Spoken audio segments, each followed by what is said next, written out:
Welcome back. The world over, the consumer is king, but many will argue not in Nigeria. Consumers are repeatedly sold fake or substandard products which constitute social and economic problems, not only to them, but to the manufacturers. In a bid to curtailing these problems, the Consumer Protection Council was established. The CPC is a parastatal of the federal government, which is supervised by the Federal Ministry of Trade and Investment and established by an Act 66 of the 1992 and commenced operations in 1999 when its institutional framework was put in place. Globally safeguarding consumer interests, these rights are clearly defined by the United Nations Consumer Bill of Rights. They are, among others, the right to safety by safeguarding against goods that are hazardous to life and property, right to information. Consumers have the right to be informed regarding the price, quality, quantity of the products they buy. Right to choice. Consumers should be provided with a wide variety of goods to choose from. The right of consumers to have their complaints heard. The right to satisfaction of basic needs. This right demands that people have their access to basic, essential goods and services, adequate food, clothing, shelter, healthcare, education, public utilities, water, and sanitation, and the right to redress.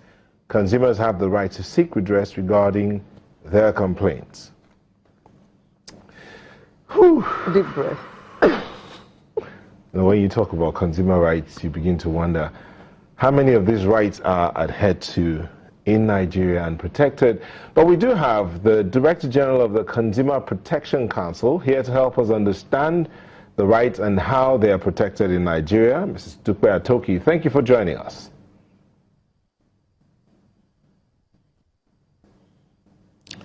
Thank you very much for having me. So straight away I ask you, how far has the interest of the Nigerian consumer been protected?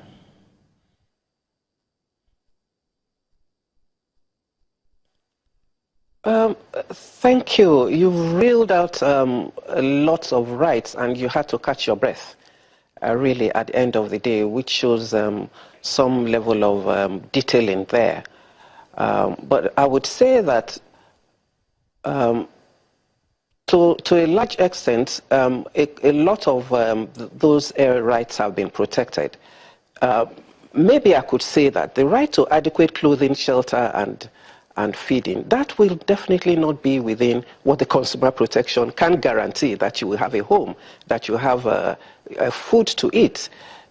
So we need to really understand what the United Nations has guaranteed and what the Consumer Protection Act has enabled the Council to work with. But I can say that on the area of redress, on the area of consumer education, that there has been a level of commitment to that. And from our report, the 2016 report that the CPC made public, we were able to give orders for redress to the tune of 2.5 billion naira, including dollars and euros, which consumers were shortchanged in terms of redress that is due to them. And the consumer awareness also has been hyped up to a level that I think that within the cities, the visibility of the council, the rights, and that has translated to the rise even in the complaints that we receive. As at 2016 alone, we received over 5,000 complaints, which, yes, is still low, but compared to where we are coming from, where about 4 years ago when I took over office, there were just maybe complaints in the hundreds. Now, the fact that there is awareness of consumers also has generated the zeal and the determination to seek redress by complaining. And we were able in the 2016, for instance, to redress over 80% of those complaints. So going forward, we must understand where we're coming from, and we must give regards to the challenges that exist in protecting consumers. For now, for a long while, the business have enjoyed impunity and have treated, like you have said, consumers far less than the royalty that they deserve. But it's changing, and I can say, and I'm sure you would have known that we have come up to ensure that orders of the council are obeyed, and prosecution of businesses are ongoing, as you would have heard or read of even some multinationals that were prosecuted. We are in the process of stemming the tide of consumer abuse.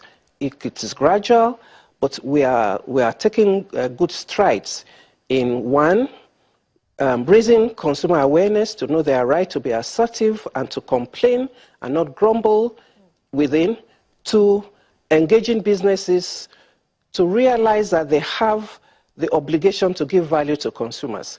And in doing so, that they are obliged to obey the orders of the council, failing which the law will be put into place, and that is, such failure is criminalized by law, and the consequence is some jail term that has been, that is within the law. Okay, and the third leg is that we also increase the awareness of consumers. So totally, we're on the right path in protecting consumers, and we will be, as the years goes on, we'll be making greater strides in accomplishing to a large extent, but definitely not those 8 rights that you have reeled out, because even the advanced countries, there's nowhere where food is guaranteed for you.